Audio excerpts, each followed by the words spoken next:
Welcome to the Main Street Business Insight Podcast, featuring the stories of America's downtown and neighborhood entrepreneurs. There's so much about being a Main Street business that is intertwined with what it means to be part of a community. The impact that it has on creating jobs, occupying vacant storefronts, improving the quality of life, this is a big deal. What advice would you give to other Main Street businesses? Investing in yourself is the most important thing that you can do. What was that experience like for you to reach out and, learn from others? Any entrepreneur getting into business, I highly recommend find the people that you trust that'll tell you the thing you may or may not want to hear when you need to hear it, and who will stand by you in helping to solve your challenges.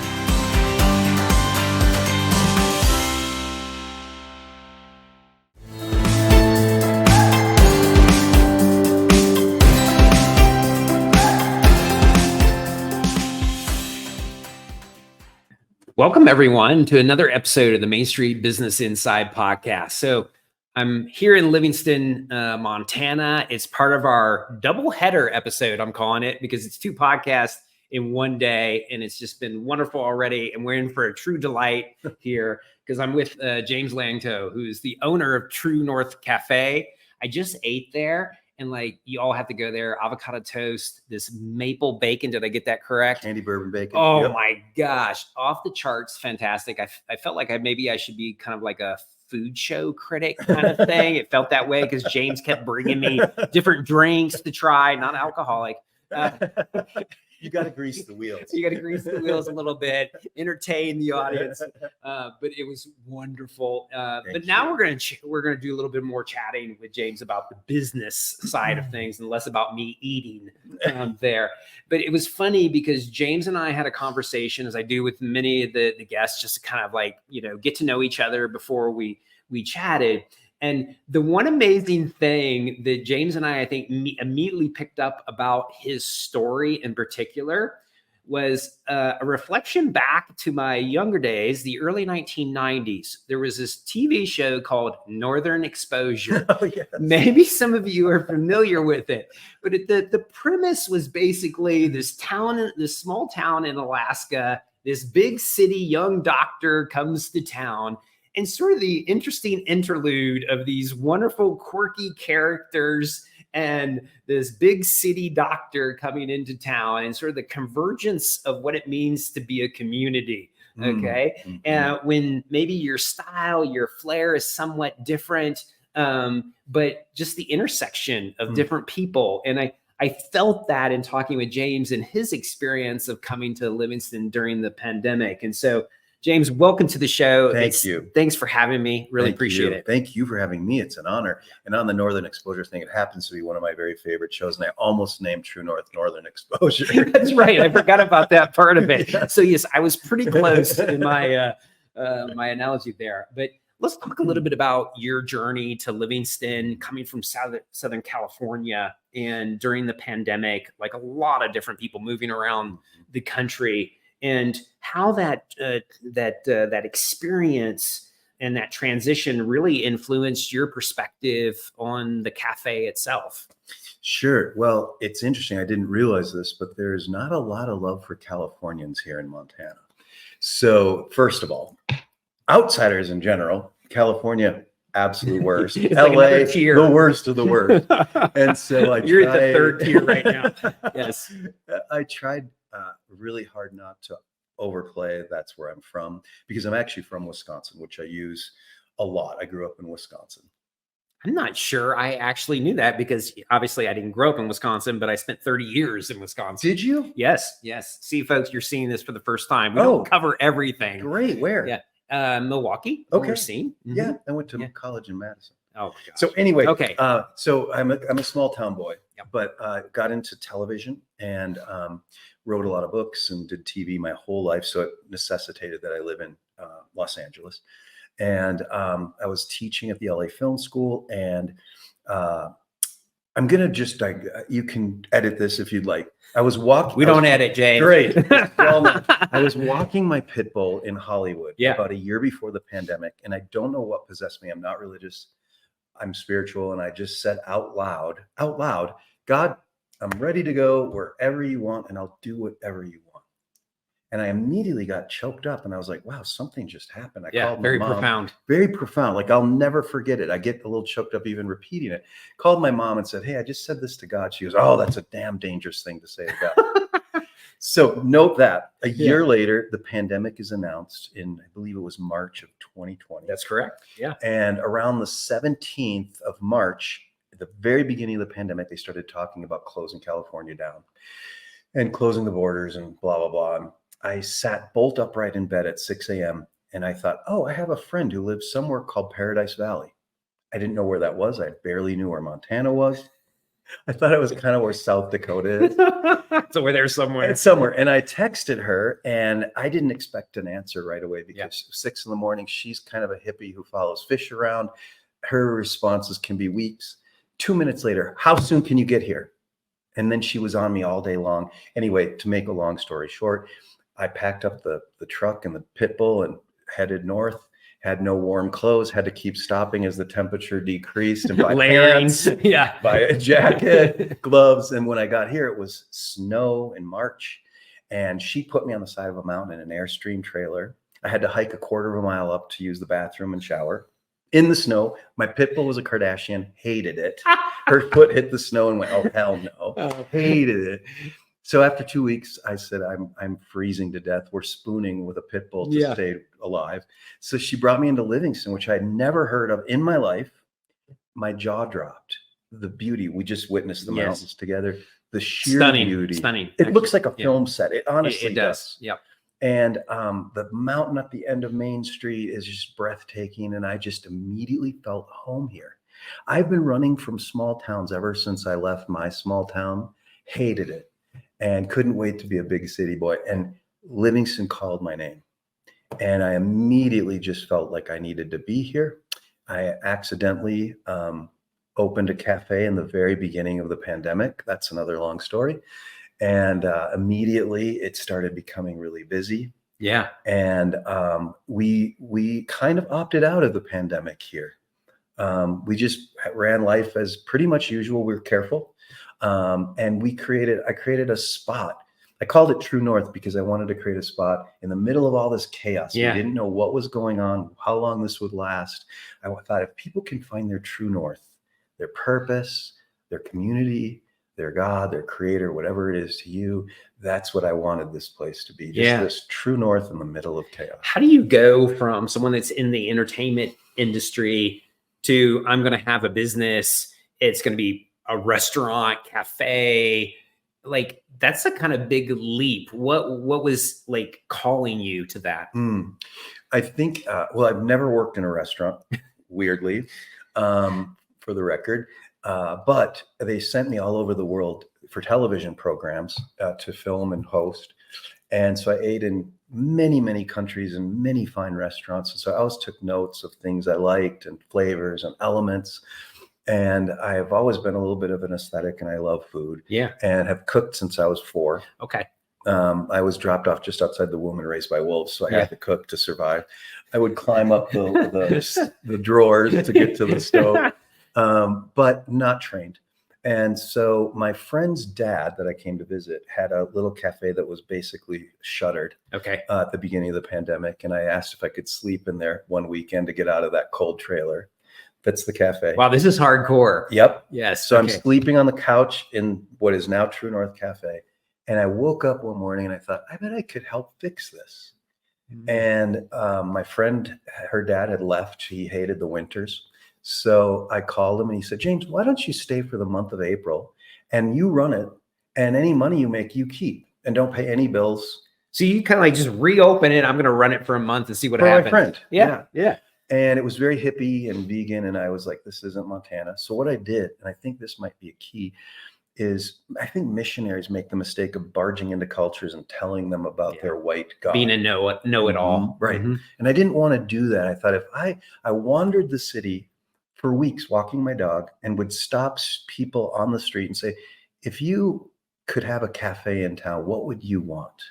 And they would describe, oh, we want bacon, and we want a place that's cozy, and we want, we want a place that there's community. We love fireplaces. We love character. And they just described what they wanted, not what James thought Livingston needed.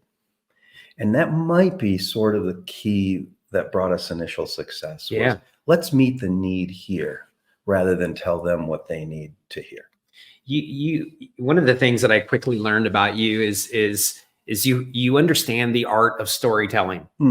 But what's, I think, fascinating, and what I discovered in our conversation, but also just now being in the cafe itself, is that in many ways you use your menu, the drinks that you make, the food that you make, to tell a story. It tells a story probably about you, about sort of the intersection of this community in you. Could you talk a little bit about how you think of storytelling and the role it plays in the business? Absolutely. Absolutely.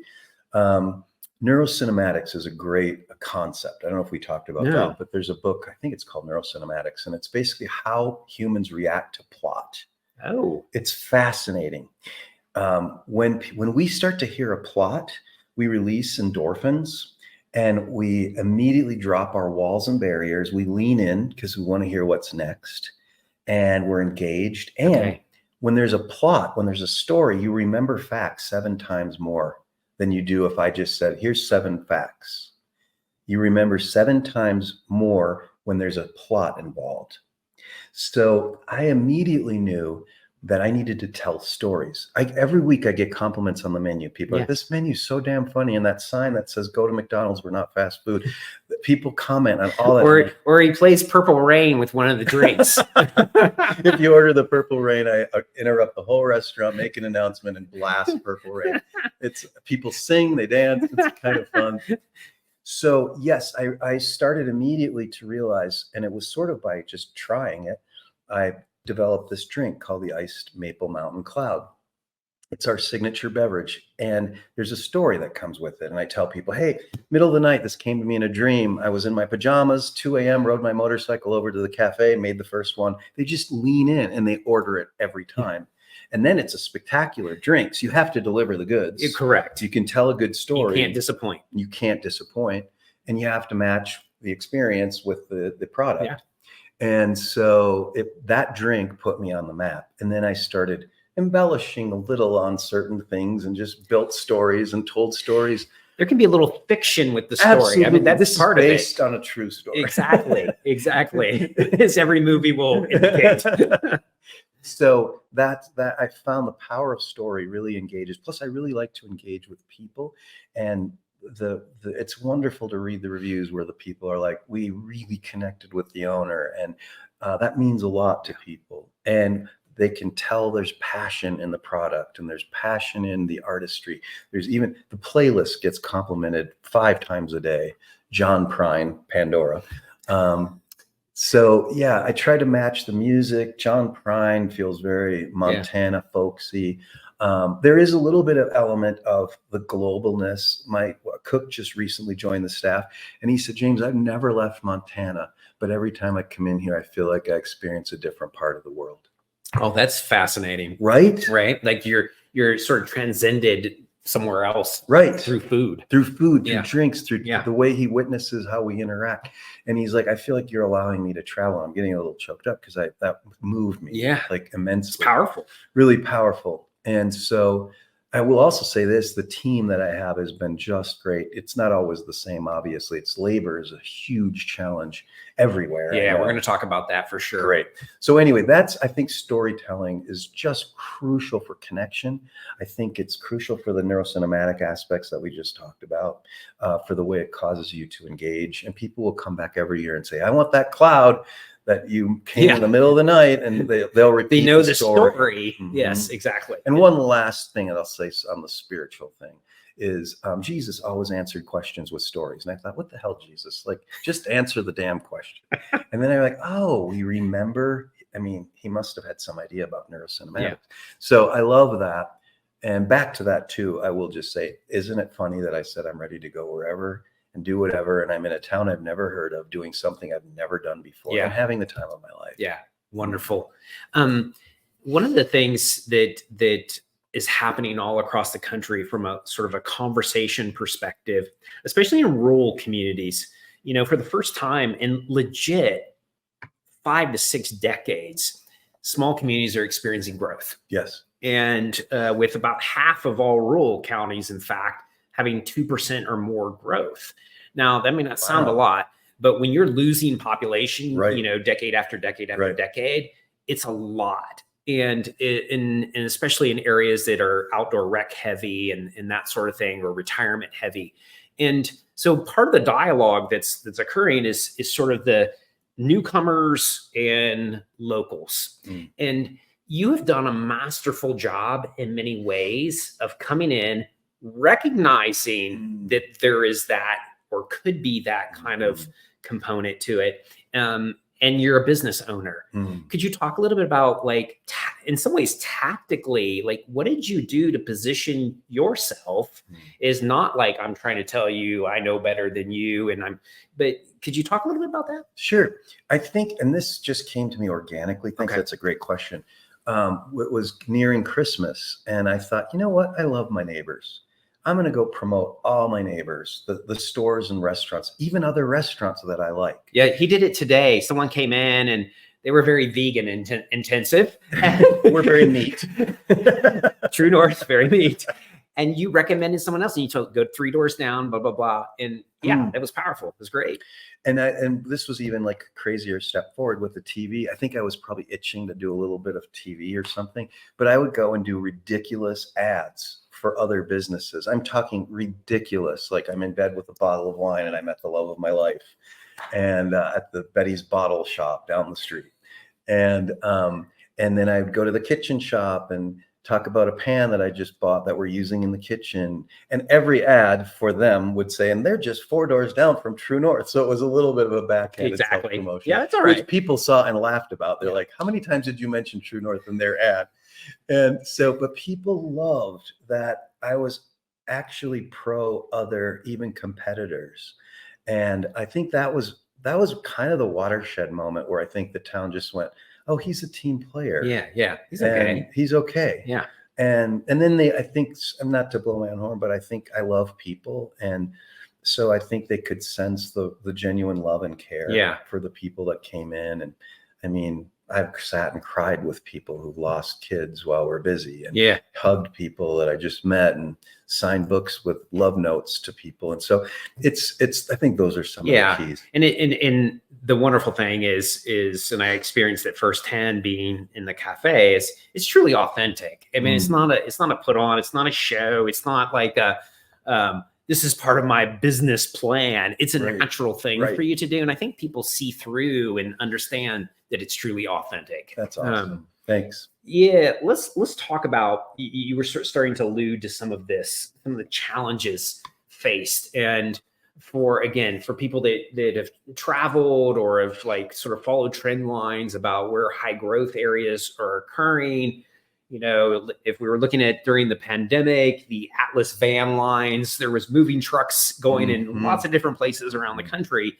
And the sort of the Southeast really has grown in terms of rural areas, and the Mountain West has just exploded. But that brings challenges beyond just sort of newcomers or whatever. There's price escalations on housing or whatever, or workforce. And then there are more macro elements of price escalation, and just in terms of inventory and supplies. Could you talk a little bit about just in general challenges that you faced being a business owner in the Mountain West and in a high growth area? Sure. The pandemic with the supply chain issues enabled everything to get skyrocketed in price. And they had an excuse, and things were scarce, and cups, just in the last 4.5 years I've been doing this, the prices of just paper products, I watch, it's funny. I watch a person take their cup, then they want a lid, then they want a sleeve, then they need 4 packs of sugar, some honey, and I'm going 12 cents, 11 cents, 8 cents. And so there goes my profit. And so there went my margin. There's the margin.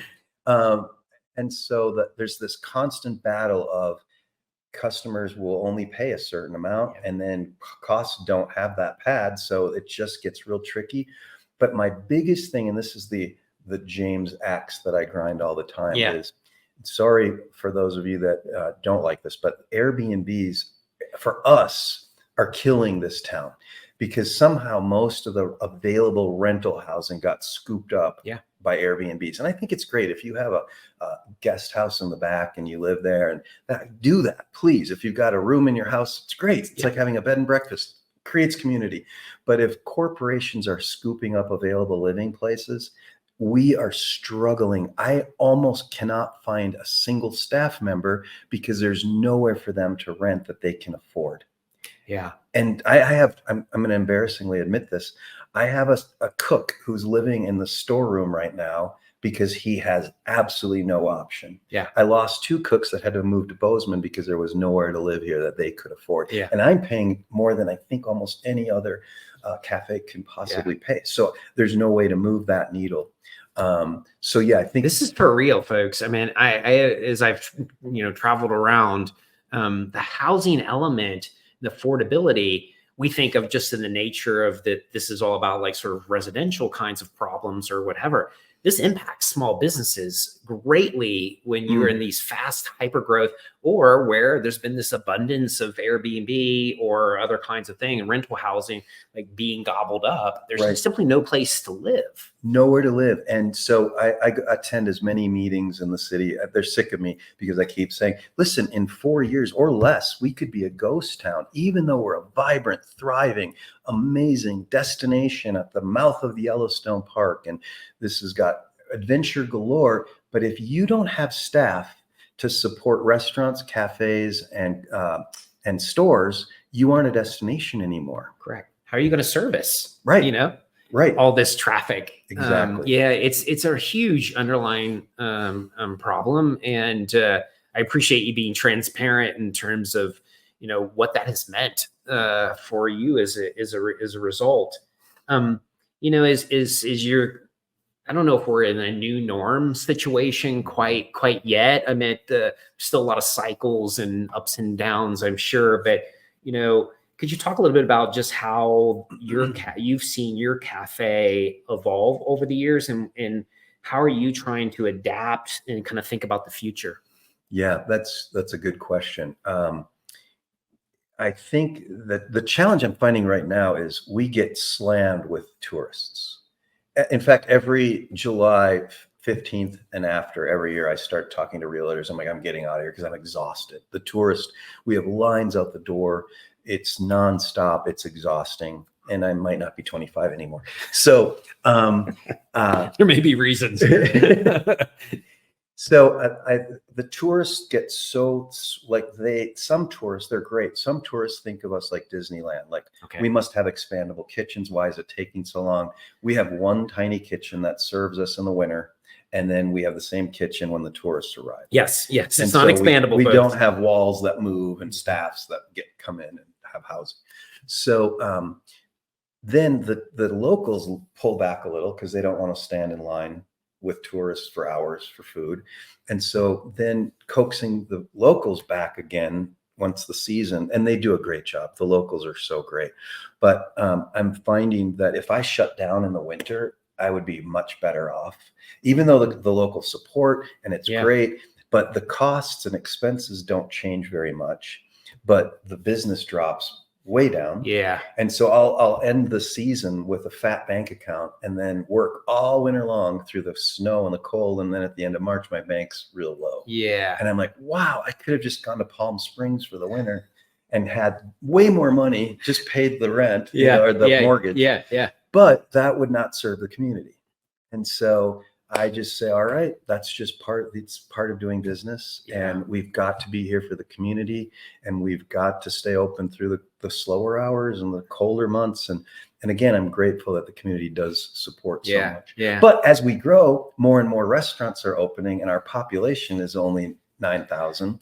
And so I see customers that I go, oh, I haven't seen them in 8 months because now they're trying a new place. Exactly. Do things. So it's a limited pool in the winter. Does that answer your question? I don't know. I mean, the seasonality aspect of hyper tourism areas is always, I wonder, given that, there has been certainly climate change. We just talked about that in terms of like Mhm. last week it was like 80 degrees here, and then the year before that there were 5 feet of snow, and Yeah. like it's kind of Yep. like all over the place. And I wonder, do you see it from a seasonality perspective, is like the sort of off season changed in any ways? Has it been fairly steady in terms of like, I know these 3 months are going to be my down, or has that shifted in any way? I'm sorry to correct you. We have a 9-month winter here.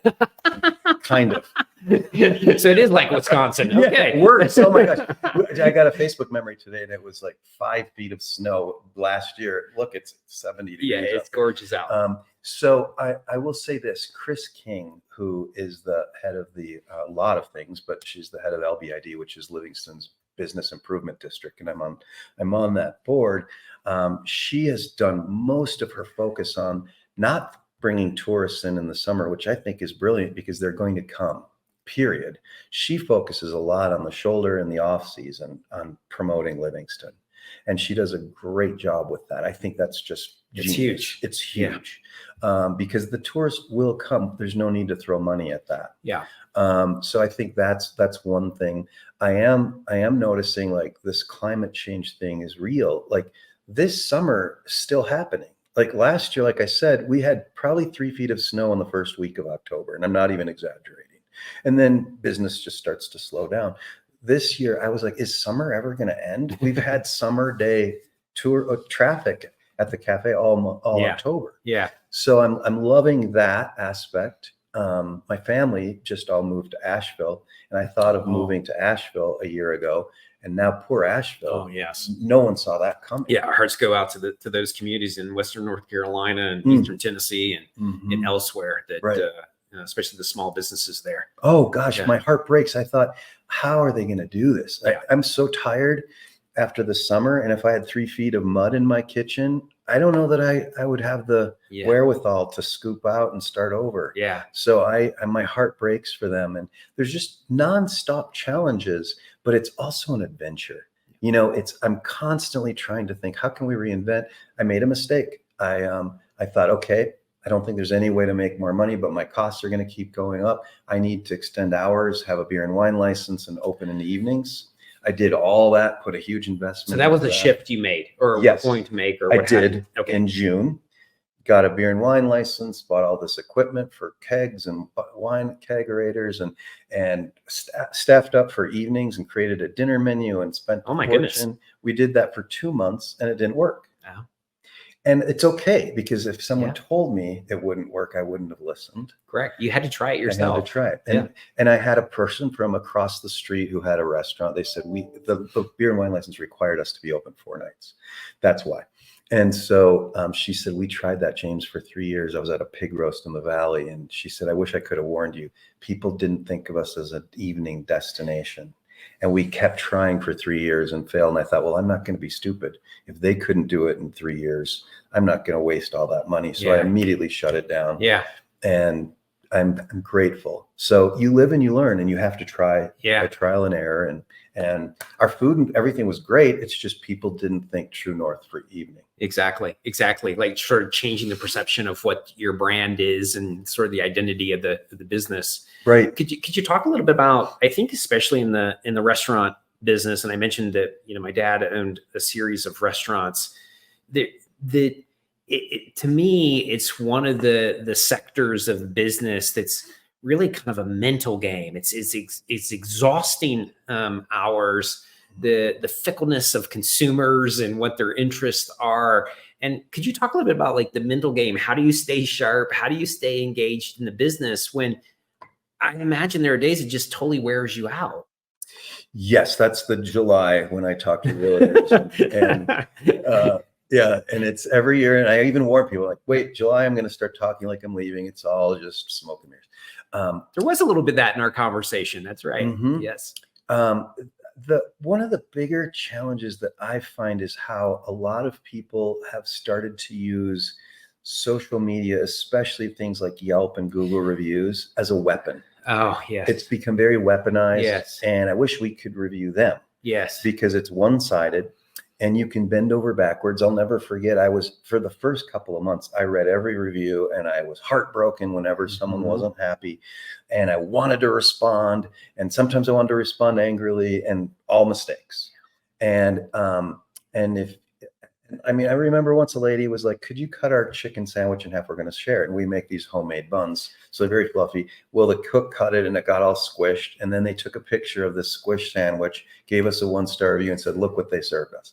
So I've learned we'll never cut anyone's sandwich again, and but the 1-star review thing, I feel, is really unfair because it's like, well, we didn't murder your child. And, yes, there was one error and it was fixed and there was apologies made, and you still felt the need to go public and make a 1-star review. I'm just saying this to share with people because I used to leave flaming reviews and I was an angry consumer and I wanted everything on the side. You were on the other side.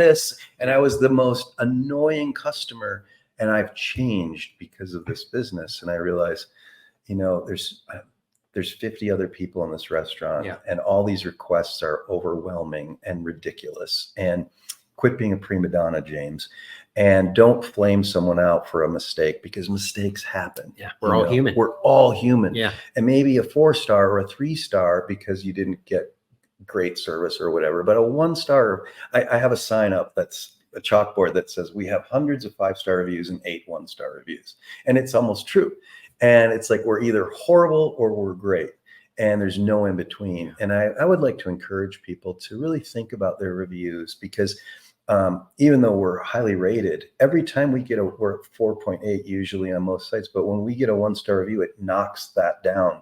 That it's weird how much it bumps your average. It impacts that. It impacts. So I think that goes to your there's fickle people. There's people with tons of food allergies and tons of things that I never heard of when I was a kid. Everybody ate peanut butter and there was no gluten. I've never heard the word gluten.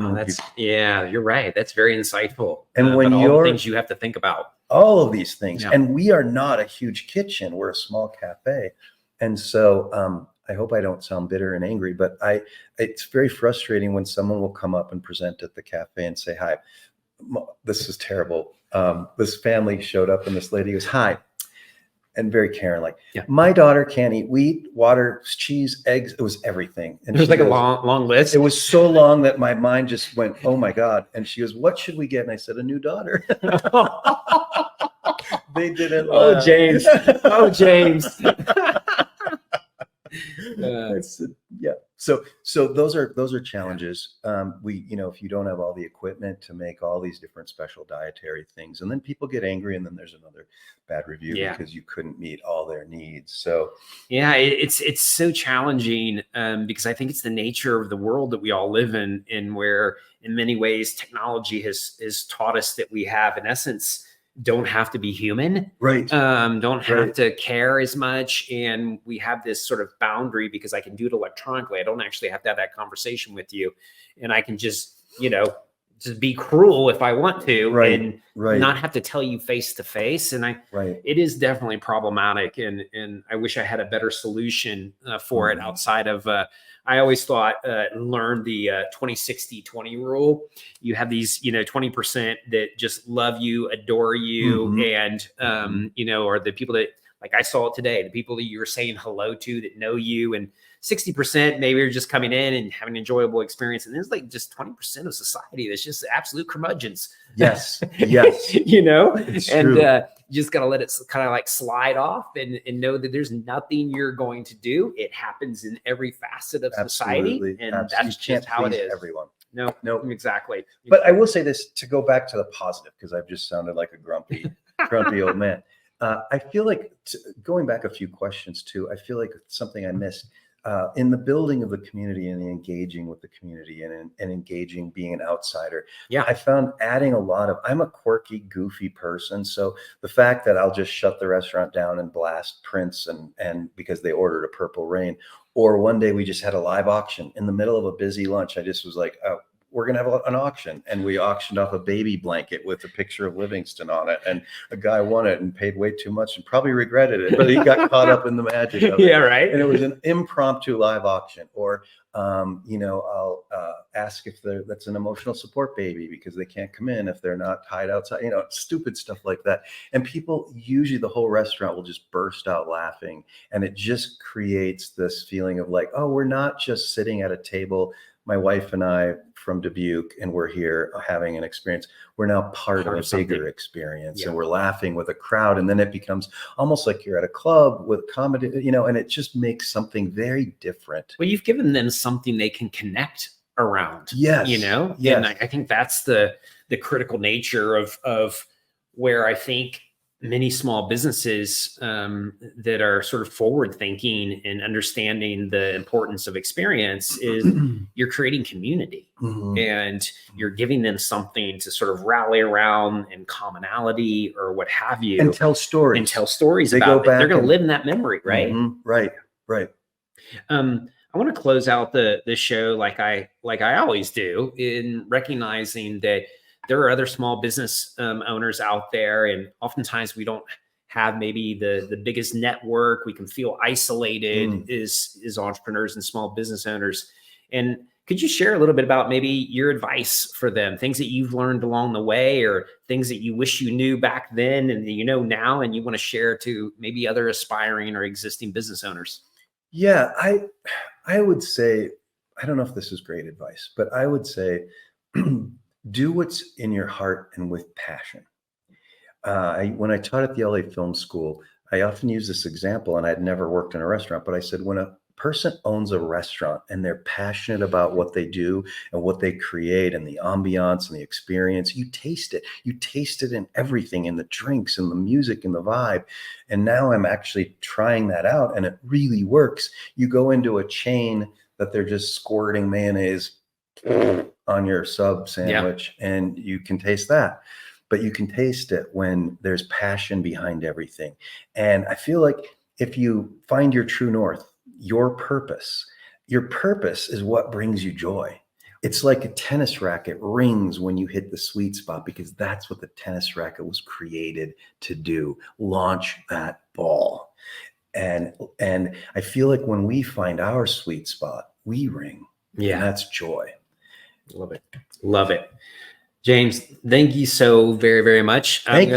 Cheers. Thanks for the drink here. It's wonderful. Awesome. Cheers. Freezy squeezy. Squeezy, everyone. Thanks for listening.